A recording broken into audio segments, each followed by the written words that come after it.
Rinacast.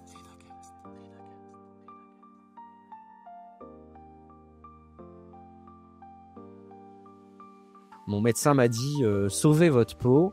J'ai déposé mon projet et j'ai obtenu une réponse positive début septembre. Quelques heures après, en fait 2 jours après, je posais ma démission. Et si un simple déclic pouvait changer toute votre vie? Bienvenue sur Rinacast, le podcast qui explore ce moment clé où tout bascule, où l'envie de créer prend le dessus sur la peur de l'inconnu. Ici, des entrepreneurs, des audacieux, des visionnaires partagent avec vous leur histoire, leurs doutes, leurs succès, et surtout, ce qui les a poussés à tout quitter pour entreprendre. Une idée qui vous trotte en tête, un projet que vous n'osez pas lancer, chaque épisode est là pour vous inspirer et peut-être déclencher votre propre déclic. Abonnez-vous dès maintenant sur votre application de podcast préférée et embarquez avec nous dans l'aventure. Il aurait pu sécuriser une carrière toute tracée dans la finance, optimisant l'image numérique des géants bancaires, mais il a choisi l'aventure de la création, le risque de l'indépendance et la puissance de sa propre voix. Aujourd'hui, j'ai l'honneur de recevoir Guillaume Vendée, qui n'est pas seulement le fondateur de Tech Café, il est l'architecte d'un écosystème médiatique qu'il a bâti brique après brique. Quel a été le déclic qui l'a poussé à échanger la cravate contre le micro à temps plein? Bonjour Guillaume, et bienvenue dans ton épisode de Rinacast. Salut et merci beaucoup de m'inviter pour cet épisode. Alors je suis tout à la fois très honoré et en même temps un peu gêné parce que j'ai toujours du mal à penser que ce que je raconte et que ma vie puisse être intéressante. Mais en tout cas, je vais me prêter à l'exercice avec grand plaisir. Et alors, il y a juste, tu dis écosystème médiatique. Alors ça donne l'impression que j'ai un empire de multinationales, d'agences de communication, etc. Bon, c'est beaucoup plus humble, mais on va en parler ensemble. Et puis un autre détail aussi que je voulais corriger dans ton intro, mais c'est bien que tu l'aies dit comme ça, c'est que je ne portais pas de cravate. Voilà, je le revendique et je n'en porte toujours pas. Eh ben écoute, ça change l'image de ce qu'on peut voir des banques, donc c'est cool. Alors un empire médiatique, on peut presque en parler, on en reparlera, mais il y a quand même beaucoup de choses que tu produis, que tu présentes, et c'est en ça qu'on peut voir, et j'imagine qu'il y a encore plein d'éléments que tu vas apporter tout au long de ta nouvelle carrière que tu t'es inventé, et c'est en ça que je trouve hyper inspirant ton parcours, parce que tu as été un petit podcasteur comme moi, comme beaucoup de monde. Et puis, à force d'efforts, aujourd'hui, tu es une voix qui compte parmi la tech sur l'univers des podcasts. Et en ça, je trouve ça génial. Alors moi, je te connais. On est beaucoup à te connaître, hein, puisque ton podcast commence à peser très lourd dans le game. Alors, avant de passer à ton épisode complet, ce que je te propose, Guillaume, si tu le veux bien, c'est de te présenter à nos auditeurs. Ouais, bah, écoute, donc bon, pour les personnes qui n'auraient pas retenu ou qui n'auraient pas vu dans le titre peut-être ou dans les notes de l'épisode, donc je suis Guillaume Vendée. Effectivement, la manière, principale de me décrire aujourd'hui, c'est que, je suis, l'animateur, le créateur, l'esprit sombre derrière, Tech Café, qui est effectivement avant tout un podcast qui donne l'actualité des nouvelles technologies, chaque semaine. Donc pendant longtemps, ça a été, l'actualité des smartphones, hein, pour caricaturer un petit peu, même si on parlait toujours de plein d'aspects de la tech. Et puis maintenant, on parle évidemment beaucoup d'intelligence artificielle. C'est 2 épisodes par semaine, un épisode hebdomadaire, un épisode supplément. Et puis, j'ai pu effectivement créer plusieurs podcasts. En fait, seul Tech Café à ce jour a vraiment survécu aux difficultés et aux météos très difficiles de la publication des podcasts dans le temps. Mais évidemment, je ne baisse pas les bras et puis je vais pouvoir réactiver beaucoup de choses. Une autre manière de me présenter, c'est mon identité à titre plus perso, parce que je la cache pas vraiment.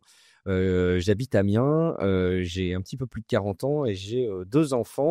Bah, ça caractérise comme une grosse partie de ma vie, cette parentalité. Donc voilà, j'aime bien le rappeler. Et je pense que ça me présente pas trop mal en fait.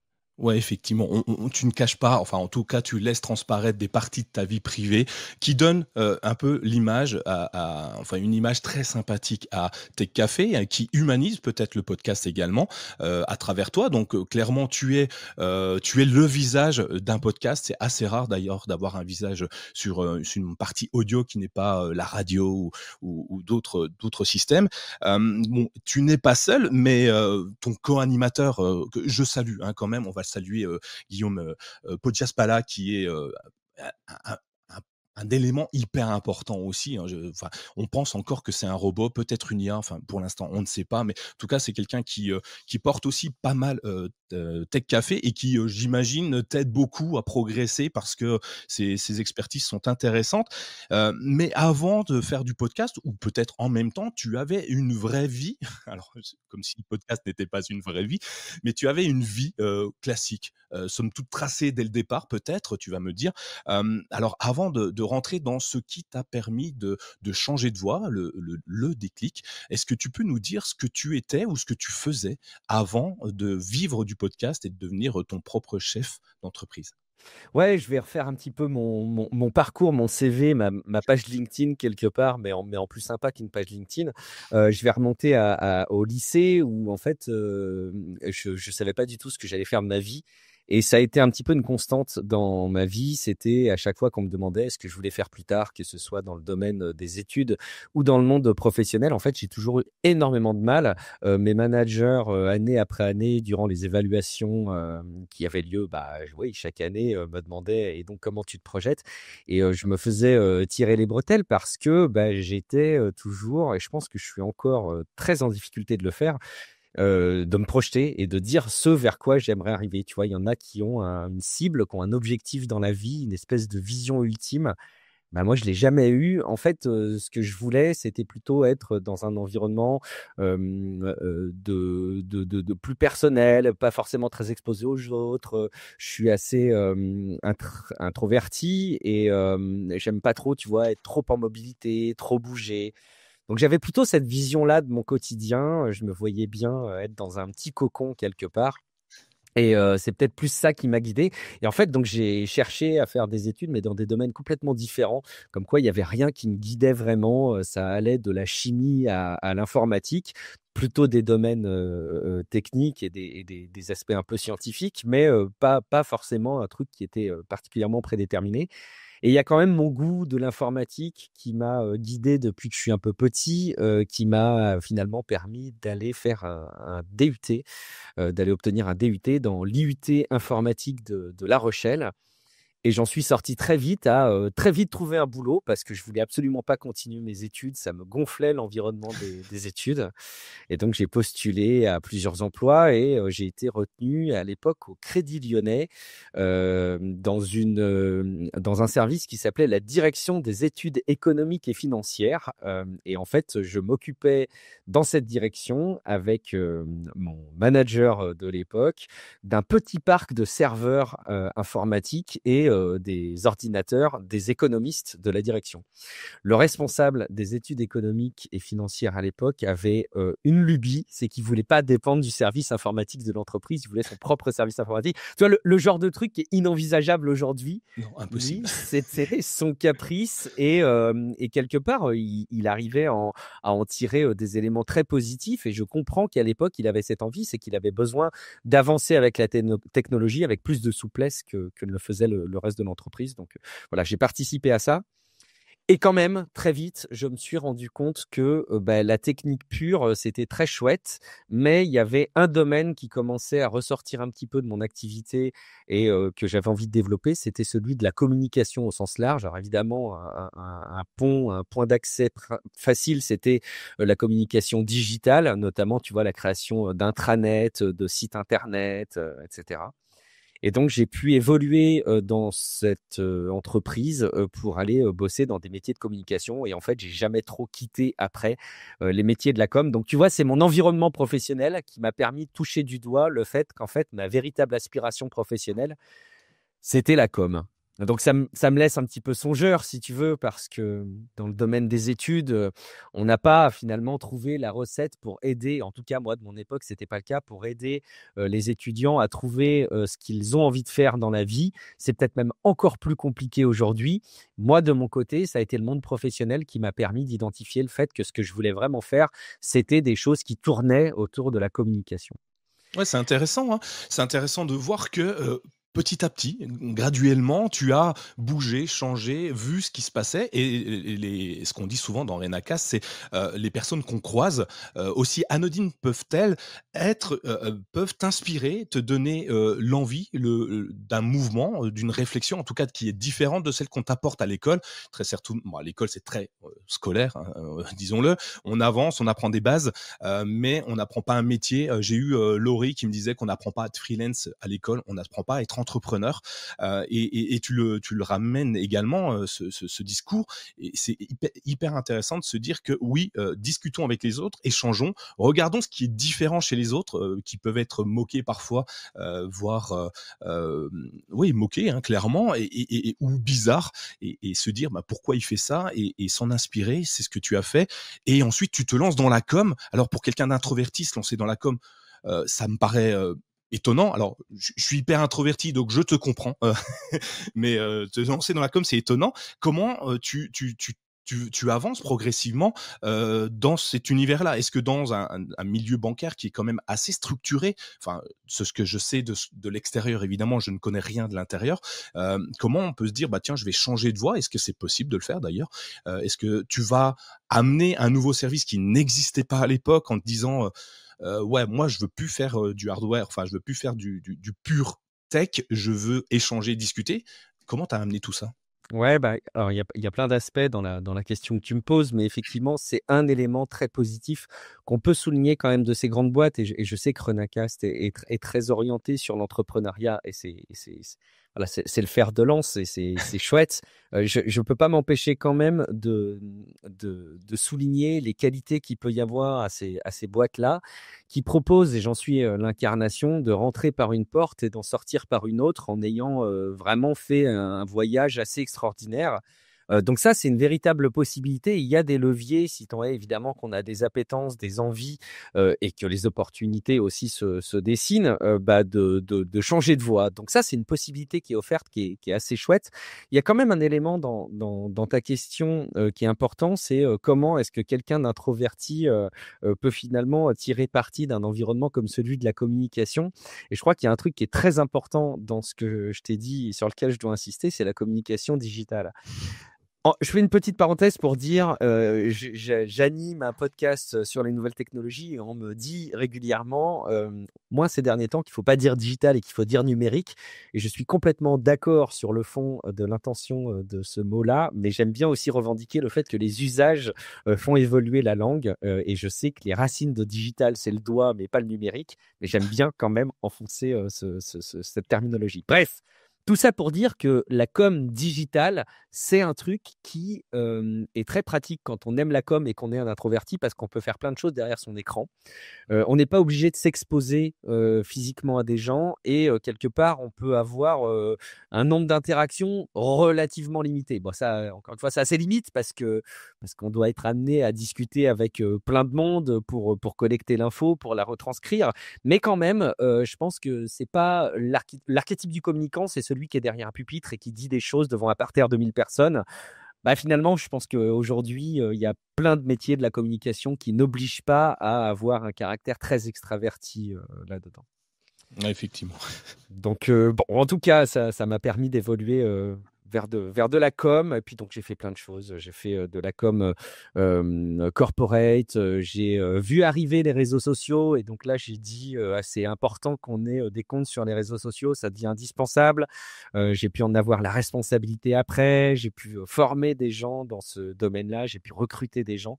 Donc, le gros pied, quoi, le gros pied. Mais quand même, il y avait un aspect en parallèle qui me turlupinait, c'est que j'avais besoin d'un side project, comme on dit, de quelque chose qui me permette d'équilibrer mon quotidien et mon activité professionnelle par rapport à quelque chose de très structuré comme l'est celui d'une grande entreprise, où il y a des règles, où il y a des fonctionnements qui sont, pour certains, beaucoup de personnes verraient ça comme quelque chose de limitant.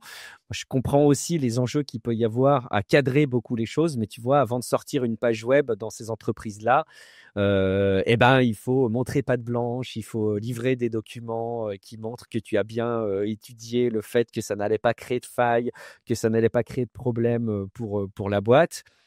Et ça peut être contraignant. Moi, j'en vois les avantages, mais j'avais quand même besoin aussi d'explorer quelque chose de plus souple dans mon quotidien et de créer des choses pour moi.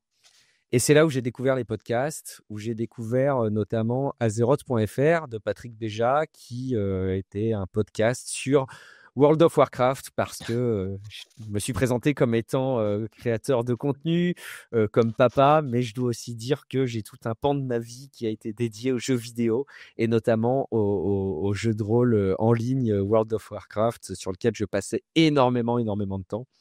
Et écouter Azeroth.fr, c'était un peu une prolongation du jeu dans mon quotidien. Et je me suis dit, faut que je fasse du podcast, ça me plaît trop, ça. D'accord. Donc, c'est pendant ton. Enfin, bon, alors j'ai fait énormément de JDR, de jeux de rôle, plateau ou sur table, et je T'as fait comprends quoi comme jeu de totalement. rôle? Oh, moi, je suis très cyberpunk, donc j'adore énormément cet univers-là. Je reste. Le jeu vidéo est sorti, évidemment. Ça fut mon premier jeu, enfin mon jeu vidéo par excellence. J'y joue toujours d'ailleurs. Je trouve cet univers incroyable. Et puis j'ai fait du classique, du Warhammer et d'autres choses comme celle-ci. Et je comprends le côté alors introverti de se projeter dans un personnage différent, du coup, d'incarner quelqu'un dans un jeu de rôle par exemple. C'est hyper intéressant. Moi, ça m'a permis de grandir également, d'aller chercher d'autres idées, de me sentir plus puissant peut-être dans certains cas. J'incarne souvent des gros bourrins dans les jeux, et ce qui est l'opposé de ce que je suis dans la vie. Et donc c'est assez jouissif de voir ça. Donc tu joues et tu te dis je vais lancer un podcast. À l'époque, c'était il y a combien de temps? 2000, on est en combien? En 25? C'est en 2002? Alors, c'est plus longtemps que ça. En fait, j'ai commencé à bosser, moi, en 2002, et j'ai dû mettre une petite dizaine d'années avant de me rendre compte que j'avais besoin de compléter mon activité professionnelle par une activité de production plus personnelle. Donc, je dirais aux alentours des années 2010, enfin, en tout cas avant, quoi. J'essaye toujours de raisonner par rapport à l'ancienneté de Tech Café, qui a dû sortir autour des années 2010 à peu près, un peu après. Moi, j'ai commencé là à avoir ses premiers prémices un petit peu avant. Et effectivement, j'ai commencé par mes premières passions, hein. J'ai commencé par créer du podcast sur les jeux de rôle. Donc, j'ai pas fait beaucoup de jeux de rôle sur table tels que tu les évoques avec Warhammer ou avec Cyberpunk. J'ai pas fait beaucoup d'épisodes et j'ai senti que je m'essoufflais très vite. Et surtout, j'avais pas d'auditeurs, j'avais quelques écoutes, c'était très, très confidentiel, mais je l'ai très mal vécu à ce moment-là. Non pas que je souhaitais avoir, une notoriété et un succès débordant, immédiat, mais en fait, je me suis rendu compte que de publier des choses comme ça de manière, assez isolée, et ben, ça me correspondait pas. Et je pense que quand tu commences à créer du contenu et que tu commences à le diffuser, ce que tu as envie, c'est d'être, vu, entendu, critiqué, hein, même par plein d'aspects.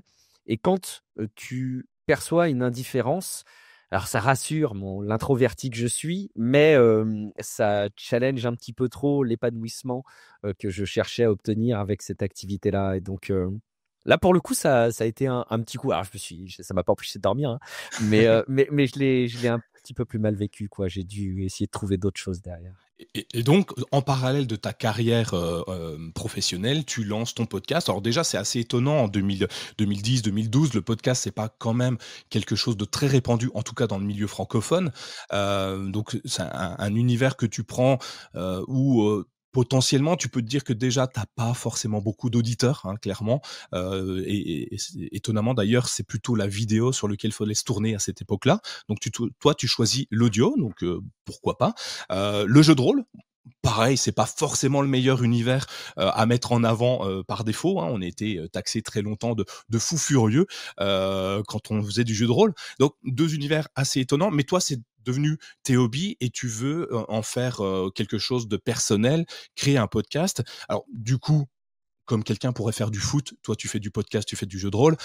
Comment tu te lances à faire du podcast? On peut peut-être donner un premier tips. Est-ce que tu as eu besoin d'investir plusieurs milliers d'euros pour lancer ton premier podcast, par exemple?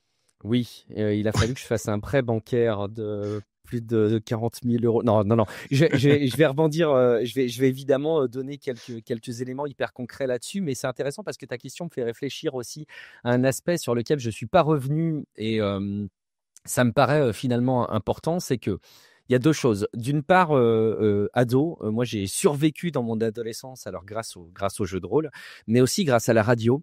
J'étais un adepte des radios libres, notamment j'écoutais, Max sur Fun Radio, caché sous la couette le soir avec mon casque et donc ça m'amenait à me coucher, très, très, très tard. Mais c'était vraiment pour moi une bouée de respiration et ce lien de la voix avec l'audio, je pense qu'il m'a, dicté un petit peu dans beaucoup de décisions et dans beaucoup d'affinités par la suite. Donc c'est peut-être aussi ça qui explique le fait que j'ai été aussi sensible à l'arrivée du podcast et c'est marrant parce que tu me dis, le podcast, c'est finalement un peu niche, le jeu de rôle aussi et finalement tu te lances là-dedans et j'arrive à me demander si inconsciemment, en essayant de répondre à ta remarque et à ta question, je me demande si inconsciemment, c'était pas d'ailleurs, en connaissance de cause que je faisais ça parce que, bah, justement mon côté introverti me montrait que j'allais pas non plus m'exposer, ne serait-ce qu'au travers d'uniquement ma voix à une foule quoi et donc je pense que quelque part ça m'a rassuré. Donc voilà, je voulais réagir à ça parce que c'est aussi ta question qui me fait réfléchir à ça et qui m'oriente dans mes réflexions en ce moment. Sur le lancement d'un podcast, c'est aussi ça qui est génial. C'est que bah, il y a besoin de très très peu de choses pour lancer un podcast. Un ordinateur, une tablette, un Chromebook, un smartphone. Aujourd'hui, tout le monde a ça. On a des micros, alors c'était pas forcément le cas à l'époque, mais aujourd'hui, des micros avec les micros des smartphones et je parle pas des casques, hein, mais le micro vraiment que vous avez dans votre smartphone est souvent excellent pour la voix et à l'époque, j'avais déjà un casque micro pour justement, jouer à World of Warcraft et donc en fait, il suffit d'un peu de jugeote, du temps et de l'envie pour, se lancer dans un podcast et c'est ce qui est vraiment beau dans ce média pour moi, c'est que les possibilités sont énormes, sont infinies. L'exposition peut être très importante, même si, comme tu le rappelles, le potentiel d'auditeur d'un podcast n'est pas celui des téléspectateurs de chaînes de télé, bien évidemment. Et avec très peu de moyens, on peut arriver à toucher beaucoup de monde et à faire entendre sa voix. Et ça, je trouve ça vraiment très chouette. Il y a tout un aspect un peu il y a tout un aspect logiciel, par contre, qui est un peu plus compliqué, bien que des services soient arrivés depuis qui facilitent largement les choses. Mais voilà, le fait de mettre à disposition un fichier audio sur Internet avec le format qui va bien, de le distribuer sur les apps de podcast, c'est pas compliqué. Mais encore aujourd'hui, ça soulève un peu les sourcils des gens qui souhaitent s'y intéresser. Et c'est pas ce qu'il y a de plus intuitif au fond. Mais encore une fois, c'est quand même très très facile pour qui se pose la question. Et en fait, la vraie difficulté, il y a quand même une vraie difficulté là-dedans, c'est d'oser le faire et c'est de s'exposer et d'être prêt à affronter, comme je le disais tout à l'heure, des statistiques où on montre que sur les premiers épisodes de podcast qu'on lance, on a 10 écoutes, quelques dizaines d'écoutes. Et en fait, on peut se dire que c'est le cas de n'importe qui commence, mais pour avoir discuté avec les personnes qui sont dans la régie média qui m'accompagnent aujourd'hui, ils me confirment eux-mêmes aujourd'hui que si on ne s'appuie pas sur un réseau d'autres podcasts et sur un réseau même d'un média, si on ne fait pas tout un travail d'influence sur le contenu qu'on porte, ben c'est le cas de tout le monde. Et même si on a beaucoup de bouteilles, quand on se lance au départ, il ne faut pas s'attendre à avoir beaucoup d'écoute. Donc, il faut être prêt aussi à affronter ça. Et peut-être c'est le plus gros outil avec lequel il faut commencer à s'équiper quand on fait du podcast, c'est être prêt à affronter cette dure réalité des audiences d'un truc de niche comme le podcast.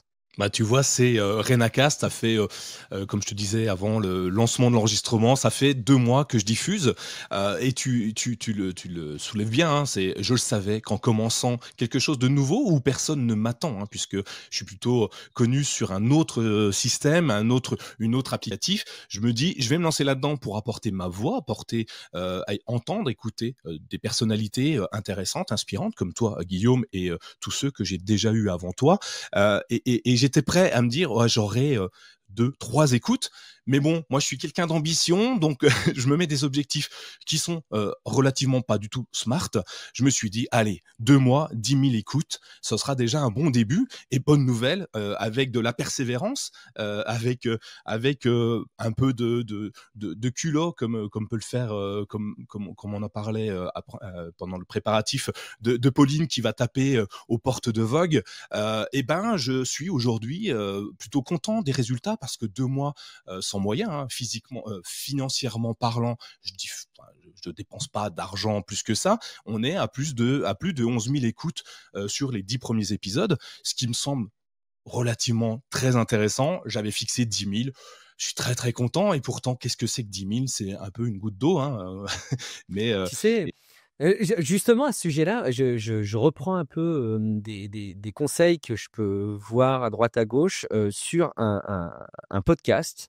C'est peut-être pas valable sur d'autres sujets, mais il y a une philosophie qui est pas forcément la mienne, qui est pas la tienne en l'occurrence, et c'est pas grave, mais c'est une philosophie qui peut être retenue par un certain nombre de personnes, c'est de se dire pour un laps de temps de lancement donné, donc toi 2 mois en l'occurrence, ça pourrait être 1 an, ça pourrait être 6 mois, je ne regarde pas les stats. oui. Et ça, alors c'est quelque chose de difficile, hein, parce qu'on a envie finalement, les graphiques sont trop attrayants, puis on a envie finalement d'identifier une forme de récompense, d'avoir un peu d'hormones dans le cerveau qui fait plaisir et qui soulage, quoi. Mais ça peut être aussi quelque chose d'hyper intéressant que de se fixer un objectif de moyens et pas de résultats dans un lancement. En l'occurrence, si tu t'étais dit, je lance mon podcast et puis mon objectif c'est en 2 mois d'avoir fait 10 épisodes et d'avoir tenu une régularité, bah, j'aurais trouvé ça aussi très chouette. Alors, c'est encore mieux quand on a, enfin, je sais pas d'ailleurs si c'est encore mieux, ça dépend des profils. Mais si jamais on a envie et besoin de se fixer un objectif de résultat, bah, tant mieux. Et c'est pas forcément une obligation, tu vois, je me dis. Ouais, je suis tout à fait d'accord avec toi, et la satisfaction même de faire ce qu'on a envie de faire peut suffire, et se laisser le temps. Alors quand c'est pas son métier, c'est facile à dire. Quand c'est son métier, il y a peut-être autre chose à amener. D'ailleurs, en parlant de métier, c'est devenu le tien il y a pas si longtemps que ça, Guillaume.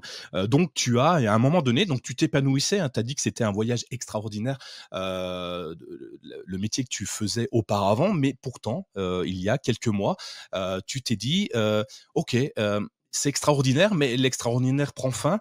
Je vais aller vers qu'est-ce qu'il y a de plus extraordinaire que ça? Je ne sais pas, vers au-delà de l'extraordinaire, et je me lance à mon compte. Mais pour quelle raison? Puisque si ce voyage est si merveilleux, pourquoi à un moment donné tu te dis j'en ai marre, ou j'en ai peut-être pas marre, mais j'ai envie d'autre chose? Rétrospectivement, je suis très à l'aise maintenant pour identifier ce qui s'est passé. C'est que j'ai vécu un burn-out en 2024. Et à titre perso, y compris sur le plan médical, j'ai souffert. Donc j'ai dû pas mal me remettre en question, me poser des vraies questions de fond sur ce que je faisais au quotidien. Et il y avait quand même une petite voix hein, qui traînait au fil des années, qui me montrait que mon quotidien correspondait plus forcément à mes valeurs. Il y a quand même des choses dans les grandes entreprises, et j'ai donné des aspects très positifs et il y en a énormément. Il y a aussi plein de choses qui sont plus problématiques pour moi aujourd'hui, et je n'exclus pas demain d'y retourner. Donc ce serait en connaissance de cause, et ça ne veut pas dire que c'est rédhibitoire, mais je pense que c'est aussi important, au même titre que je souligne les aspects positifs, de souligner certaines limitations et certains aspects négatifs. La vie en collectivité d'entreprise amène à des frustrations, amène à remettre en question nos valeurs. C'est obligatoire, et ça, c'est très difficile. Quand bien même l'entreprise, quelle qu'elle soit, vous promet le fait que on joue sur les valeurs, l'épanouissement au quotidien. Structurellement, on est au-delà d'un groupe humain. Je peux parler assez régulièrement du livre Sapiens, qui est hyper intéressant pour la définition des structures humaines qui sont viables. Et en fait, au-delà de 5-10 personnes, on dépasse ce qui est raisonnable en termes d'équilibre psychologique pour des personnes. Alors ça marche malgré tout parce qu'il y a des règles, il y a des fonctionnements, il y a des organisations, mais ça peut quand même challenger certaines situations psychologiques. Et en tout cas, moi, ça a été le cas. Il y a un certain nombre de valeurs avec lesquelles j'étais plus forcément en phase. Et puis, ces grosses boîtes ont un souci, c'est que certaines règles peuvent être un petit peu fluctuantes. Et j'ai connu une période de ma vie où ma seconde activité, c'était quelque chose qui me valorisait. Je pense même que dans certaines mobilités internes, le fait que je fasse du podcast a été quelque chose qui a pu être des éléments positifs pour moi, au même titre que tu peux avoir certaines compétences, certaines expériences. Le fait que tu aies un side project comme celui-ci a pu être source de motivation pour qu'on me fasse évoluer. Et ça, c'est très chouette, mais ces règles-là, elles sont pas définitives. Elles sont pas toujours inscrites dans le temps. Qu'elles soient tacites ou formalisées, parfois, elles peuvent se retourner contre toi. Et moi, ça a été plutôt une fragilité sur ces derniers temps. Et j'ai presque été amené à devoir faire un choix entre ma vie dans l'entreprise, le fait que j'y sois salarié, et ma seconde activité. Et le fait que l'entreprise dans laquelle j'évolue et me rémunère me remette en question là-dessus, ça m'a posé un problème assez fondamental. Et j'ai bien senti que j'étais plus en phase avec les valeurs qui étaient les miennes par rapport à ce qui était attendu de l'entreprise. Et avec du recul, il y a plein d'autres choses qui se sont rajoutées. Le fait de devoir badger, parce que j'étais dans une entreprise où on devait encore badger pour que une autorité supérieure vérifie bien que tu fais ton temps de présence dans l'entreprise. Là où finalement, ça amène à un présentéisme aberrant, et je ne dis pas qu'il est généralisé, mais il est quand même malgré tout très présent dans ces entreprises-là. Je ne parle pas que de l'entreprise dans laquelle j'évoluais, mais je parle aussi de plein d'autres entreprises dans lesquelles j'avais des personnes que je connaissais qui évoluaient et qui me faisaient des retours assez similaires. Il y a un présentéisme aberrant dans les entreprises au-delà d'une certaine taille où finalement le fait de paraître est plus important que le fait de faire. Et c'est complètement déconnecté avec les réalités d'aujourd'hui, c'est complètement déconnecté avec certaines valeurs et certaines façons de voir les choses. Et c'est aussi pour ça que ces entreprises-là ont beaucoup de mal à convaincre toute une génération jeune qui arrive sur le monde du travail parce que une personne jeune ne va pas comprendre pourquoi est-ce qu'on lui demande d'apposer un badge en plastique sur une machine qui va surveiller ses horaires et vérifier qu'elle est bien présente dans le temps qui correspond à son contrat. On vit à une époque où le fait de faire des choses et de les livrer me semble bien plus important que le fait d'être présent. Alors, je sais pourquoi ces règles, elles sont là et c'est normal. C'est parce que justement, on est sur des structures avec un grand volume de personnes et qu'il faut des règles pour que ça fonctionne bien et que s'il n'y avait pas ces règles, quel que soit le niveau et le curseur dans lesquels c'est installé, ça ne fonctionnerait pas du tout. Ce serait probablement une anarchie, mais juste ça ne fonctionnait plus avec moi. Et donc, il y a il y a eu un certain précipice face auquel je me suis retrouvé. Et soit ce précipice, je sautais avec un parachute, soit je freinais des quatre fers, je me paralysais, soit je tombais dedans sans le parachute. Et j'aurais pu ne pas survivre psychologiquement à cette situation. Donc, j'ai choisi de me lancer à mon compte. Il y a un élément quand même important que je voudrais souligner qui m'a facilité largement les choses, c'est que je bénéficie du dispositif d'émission reconversion, qui est un truc qui était un peu méconnu, qui bizarrement ces derniers mois, j'ai l'impression, commence à gagner largement en notoriété. C'est un dispositif qui a été mis en place par l'État pour permettre à des salariés du privé avec une certaine ancienneté, donc tout le monde ne peut pas y prétendre, de déposer un projet de création d'entreprise auprès d'une entité régionale. Et si ce projet est validé, on a une autorisation pour démissionner et créer cette entreprise et toucher 18 mois d'allocation retour à l'emploi pendant qu'on crée l'entreprise. Inutile de te dire que c'est des conditions idylliques pour partir du salariat pour créer son entreprise. Et j'ai déposé mon projet alors que je partais en congé dans des conditions psychologiques très difficiles. Vraiment, j'ai cru que j'allais très, très, très mal vivre les choses telles que l'orientation dans mon travail se passait. Mon médecin m'a dit sauvez votre peau. J'ai déposé mon projet et j'ai obtenu une réponse positive début septembre. Quelques heures après, en fait 2 jours après, je posais ma démission.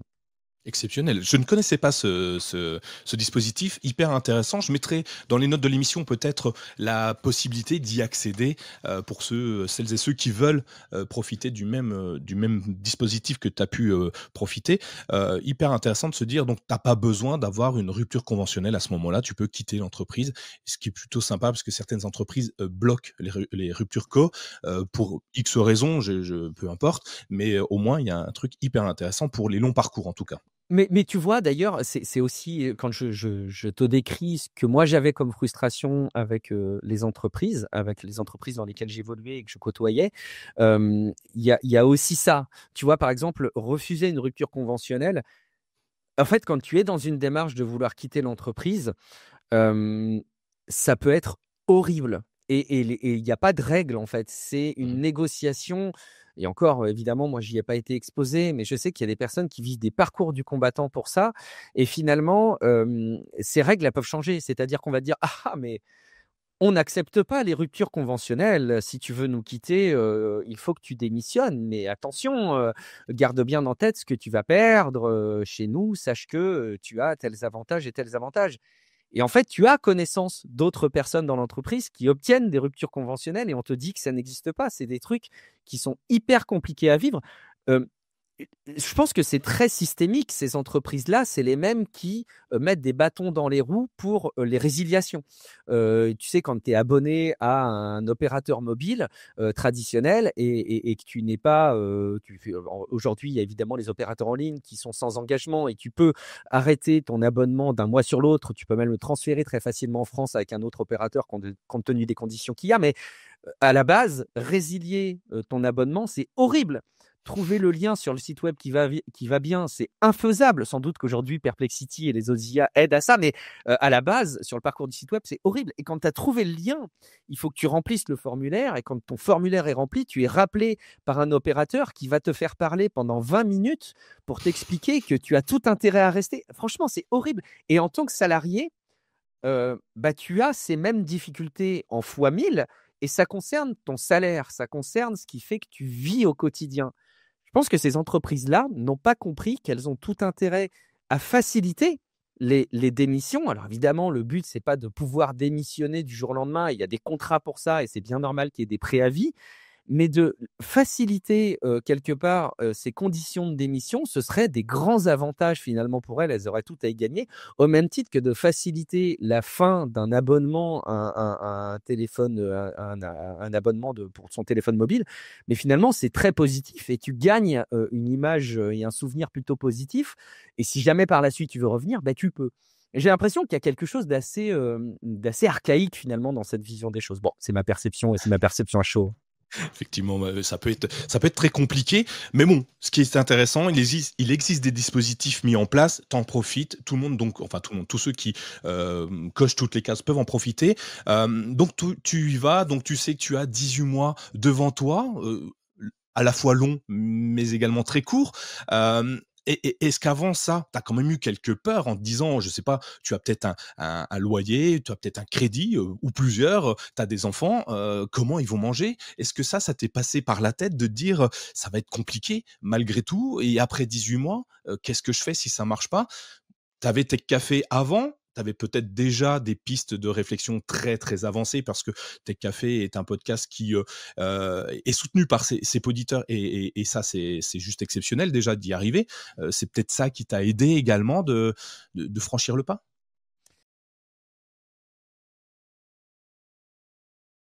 Dans ton podcast, elle est connue. En fait, ce dispositif fait que déjà, ça aide énormément à court terme. Parce que encore une fois, tu as les allocations retour à l'emploi qui t'aident à combler, les manquements qu'il pourrait y avoir dans le cadre de ta création d'entreprise. Et il y a un point qui est important aussi à souligner, qui va te montrer que je suis un grand privilégié dans cette histoire, comme plein d'autres personnes, hein, mais qui a des situations privilégiées, c'est que les secondes activités qui sont créées avant cette création d'entreprise continuent à être prises en compte dans le cadre du calcul des allocations retour à l'emploi pour un dispositif d'émission reconversion. Je m'explique. Moi, effectivement, je touchais déjà des revenus de ma seconde activité grâce à Tech Café. Et finalement, ces revenus-là continuent à se cumuler avec les allocations retour à l'emploi. Évidemment, si je touche des revenus avec mon entreprise, et ben, ces revenus sont déduits des allocations retour à l'emploi que je touche. Ça, c'est normal. Par contre, j'ai signé un PV avec mon entreprise auprès de France Travail qui m'engage à ne toucher aucun revenu de l'entreprise pour l'année de la création de l'entreprise, donc pour toute l'année 2025. Donc, je continue à percevoir des allocations retour à l'emploi, quelque part plein pot, avec les revenus que j'avais avant de Tech Café. Donc, c'est déjà peut-être un premier conseil que je pourrais donner, et c'est un conseil que je dispense beaucoup, mais sur lequel je voudrais insister, c'est que dans tous les cas, il vaut toujours mieux prévenir que guérir. Et il y a toujours intérêt à créer un side project. en plus de votre activité principale, et donc en plus que votre salariat ou en plus que votre entreprise, si vous avez créé votre entreprise, même si vous êtes indépendant, je trouve ça toujours cool d'avoir une seconde corde à votre arc et d'avoir une activité à côté. C'est plus qu'une passion pour moi. Une passion, c'est un truc qu'on peut faire même si on ne touche pas d'argent, même si ça ne vous apporte pas de ressources. Et je trouve qu'une seconde activité, un side project, c'est quelque chose qui va au-delà. C'est quelque chose pour lequel, certes, on s'épanouit, c'est quand même important, mais sur lequel on peut percevoir quelque chose. Et je trouve ça vraiment hyper important que n'importe qui le fasse. Quand j'avais des personnes que je recrutais ou des alternants, assez régulièrement, j'incitais ces personnes-là à avoir un side project qu'ils puissent mener à titre personnel, parce que quelque part, ça a permis de me donner vachement d'air. Et donc, je suis dans une situation un peu privilégiée où aujourd'hui, je me mets pas autant en risque que quelqu'un qui part de zéro pour créer son entreprise compte tenu de ma situation. Par contre, dans ta question, il y a cette phase à court terme, mais il y a aussi la situation après les 18 mois. Et j'ai là aussi, comme je te le disais tout à l'heure, beaucoup de mal à me projeter et en fait, j'attends de voir. Ça me crée quand même une forme d'anxiété, je vais pas te mentir, et honnêtement, même sur les 6 premiers mois de cette année 2025 avec ce début de nouvelle aventure, j'ai même pu avoir là aussi une forme d'anxiété en me disant: «Vite, il faut que je mette en place un maximum de choses, le temps m'est compté, j'ai que 18 mois, et il faut que je mette un maximum de choses en place pour en tirer les bénéfices et pour en récolter les fruits à l'avenir quand les 18 mois seront échus». Hem, En fait, il y a plusieurs choses qui me font, prendre beaucoup de recul par rapport à ces inquiétudes. Hem et une des choses principales qui m'aident à avancer par rapport à ça, c'est un questionnement avec le «et au pire». Et je sais qu'après tu vas me demander, des clés et des conseils, mais je peux peut-être commencer, Bien déjà sûr. à t'en livrer une. C'est cette méthode du «et alors?» qui est bien connue de plein de personnes, qui est une espèce de questionnement en boucle que tu vas pouvoir te faire sur les problématiques que tu rencontres pour te dire: «Et alors?» Et alors, si jamais j'ai pas réussi à avoir une entreprise viable au bout de 18 mois? Bah, peut-être qu'il faudra que je retrouve un job, peut-être que je créerai autre chose, peut-être que je rognerai sur, ma qualité de vie, bon, très bien. Et alors? Si je trouve pas, d'emploi, voilà, si je trouve pas, d'emploi, bah, et alors? Peut-être que j'irai, suivre des formations, peut-être qu'on pourra m'aider. Et alors? Et en fait, tu te rends compte que ce «et alors», il permet de relativiser vachement la situation, et moi, ça m'aide beaucoup à non pas me projeter, mais à affronter, l'incertitude. Il y a une ultime chose aussi qui m'a permis de gérer cette frénésie du lancement d'activité des 6 premiers mois là, que j'ai commencé à clôturer dans ma tête. J'ai pas réussi à mettre en place autant de choses que je ne l'aurais souhaité dans mon idéal de projection, mais je commence à me dire: «C'est vraiment trop con». Je suis dans une situation hyper privilégiée et finalement, au bout de 18 mois, je pourrais même me faire la critique inverse qui est de dire: «Mais j'en ai pas profité». Il y a plein de choses que je voulais mettre en place à titre personnel, et j'aurais pu ne pas le faire. Exemple typique de choses que je voulais faire, avec mon emploi, salarié, je pouvais pas, autant que je le souhaitais, accompagner mon fils sur ses sorties scolaires. Aujourd'hui, je suis dans une situation professionnelle où je peux bosser jusqu'à 23 heures minuit et avoir une demi-journée que je consacre à mon fils, à son boulot, ou même, bosser moins, alors en ayant connaissance des conséquences. Mais cette liberté-là, j'aurais pu presque passer à côté à cause de cette espèce de frénésie de l'entrepreneuriat et de l'indépendance.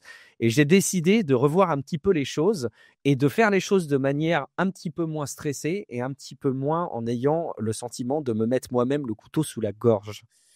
Donc voilà, tu vois, j'appréhende les choses avec une forme d'anxiété, mais j'essaye de me trouver des outils pour relativiser tout ça finalement. Ouais, c'est intéressant et effectivement, j'aurais pu être, toi. Alors j'ai pas quitté mon emploi, pour faire du podcast moi, pour le moment, mais j'aurais pu clairement me dire: «OK», tu vois, je te disais, j'ai mis 2 mois à faire le truc, le podcast et je suis boulimique. C'est-à-dire que les vacances, il faut pour moi qu'elles soient constructives, tu vois? C'est assez compliqué, il faut occuper mon esprit. Je ne peux pas, lézarder sur une plage pendant plusieurs heures. C'est physiologiquement chez moi, c'est impossible. Et j'aurais pu, complètement, me laisser embarquer par, la routine du travail, en me disant: «Il faut que j'y arrive» et se dire: «OK, est-ce que j'ai pas, des choses plus importantes à voir, à faire, et en l'occurrence voir grandir ses enfants, je pense que c'est peut-être le plus important. Tu pourras peut-être y arriver plus tard, ce que tu veux, ou le faire plus tard ce soir, si vraiment tu en as l'obligation. Ça peut être un outil hyper intéressant. Finalement, on pourrait ramener ça sur du carpe diem. On fait aujourd'hui, on essaye de voir ce qui se passe, et puis on verra bien si demain est différent, moins bien, mieux. Ça me semble être hyper intéressant à structurer, parce que oui, on veut que ça réussisse. Une entreprise, tu veux en vivre, parce que t'as mis toutes tes billes dedans. Je pense, comme pourrait me le dire Gaëtan, j'ai pas de plan B. Je pense pas que tu t'es dit, j'ai un plan B dans 18 mois, en commençant à glisser tes CV à droite à gauche. Et je trouve ça hyper intéressant de le mettre en avant. Prendre un peu de temps pour soi. Il y en a, j'ai échangé avec donc plusieurs personnes avant toi. Et j'ai Sonia qui me disait, moi, dans mon agenda, je mets dans mon agenda, il est complet toute la semaine, mais dans cet agenda, il y a des moments pour moi, en fait. Il y a des moments où je ne fais rien. Je l'ai planifié. Là, je ne rien faire pendant X heures. Et je trouve ça hyper intéressant. Je sais pas si c'est comme ça que tu le fais toi, mais j'ai trouvé ça bon. C'est pas comme ça que je le fais, mais effectivement, c'est pas la première fois que j'entends cette méthode d'organisation quelque part, et j'aime bien, mais j'ai quand même une psychologie un peu chelou, je pense. C'est le fait de formater des moments, pour ne rien faire, et ben, quelque part, ça me contraint à presque mal vivre le moment. Mais c'est moi, hein, je sais Je que c'est moi. comprends. Mais quelque part, j'aime bien aussi le fait que, je puisse m'octroyer du temps. Alors, pas à rien faire, mais à être dans des choses qui m'épanouissent et qui me font plaisir et qui sont un petit peu moins source de vision travail, mais de manière un petit peu sauvage, quoi, parce que j'en ai la possibilité. Bon, chacun fonctionne comme il l'entend. Donc, le conseil que tu donnes, créez-vous votre side project pendant que vous êtes en entreprise, à À fond, l'école, chez la famille, hein, à fond. les enfants, tes enfants font peut-être déjà leur side Mmh, project alors qu'ils sont pas ouais. encore majeurs, Mais potentiellement à tellement, 18. mais ouais, ouais. C'est Alors ça, bah, c'est très bien. je les ai pas incités explicitement, mais effectivement, ne serait-ce que d'ailleurs, faire du sport, hein. Le sport peut être un side project, alors, si jamais, c'est juste le sport, bah, c'est une passion, enfin, en tout cas, c'est quelque chose qui peut être source de plaisir et d'épanouissement. Ça peut devenir un side project à partir du moment où vous verriez bien, passer du temps sur le plan associatif pour gérer, un petit peu plus ce sport d'une autre manière, ou pour faire du coaching, ou pour en parler avec des contenus sur les réseaux sociaux, par exemple. Voilà, c'est cette différence que je fais entre la passion et le side project qui me paraît important, et ouais, j'incite un petit peu mes enfants, indirectement à faire ça. Écoute, c'est top. J'ai échangé avec Hugo Beaumont sur un des épisodes de la saison 1 de Renacast. Lui, à 13 ans, il a créé sa première structure. Son side project, c'était vendre des sites web. Et il a commencé comme ça, et aujourd'hui, il a, je vais dire une bêtise, 19-20 ans. Il en est à sa troisième structure, troisième entreprise, et il a fait des évolutions, un parcours qui est assez impressionnant pour son âge. C'est impressionnant de voir comment il s'en est sorti. Et c'est pas simple d'être chef d'entreprise à 13 ans. Donc, en France, on n'aime pas trop ça.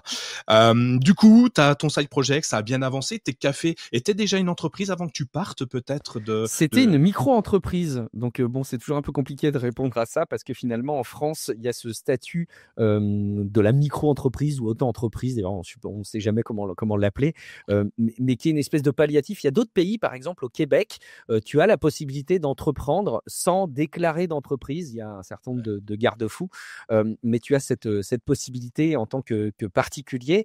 En France, c'est pas possible, ou en tout cas, les contraintes sont beaucoup plus limitées. Genre, si tu vends des choses, sur les sites de vente d'occasion, et cetera, je sais que tout ça, c'est plafonné, et au-delà de ce plafond qui est assez bas, tu dois déclarer une entreprise. C'est le cas aussi pour par exemple, les locations, de logements saisonniers.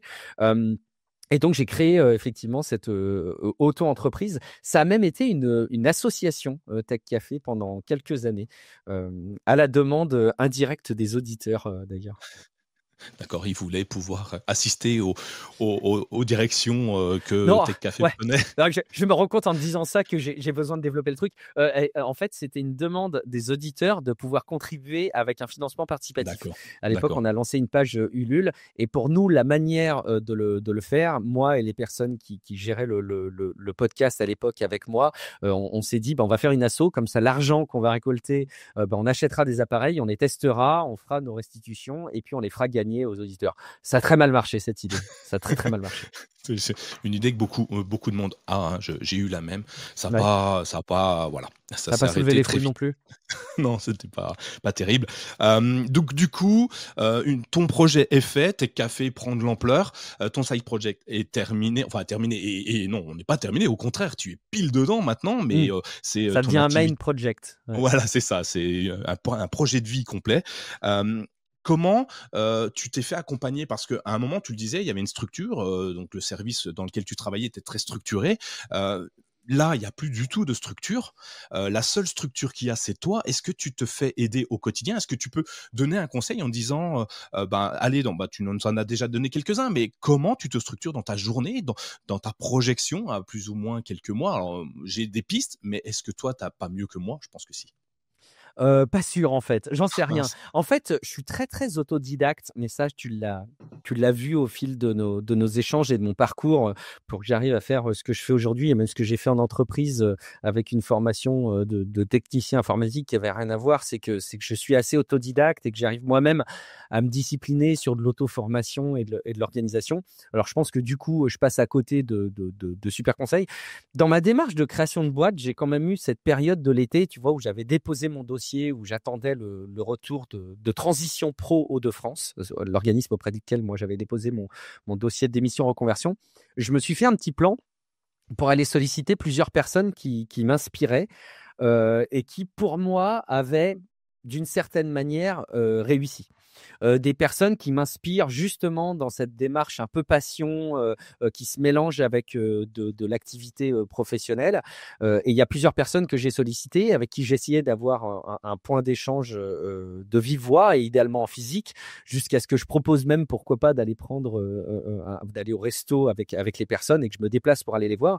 Donc ça n'a pas toujours été possible, mais j'ai souvent eu l'opportunité d'échanger de vive voix par téléphone. Il y a des personnes qui n'étaient pas dispo pendant l'été et avec qui j'ai quand même tenu à échanger par la suite, plus récemment. Il y a deux personnes, par exemple, tu vois, que je pourrais te citer.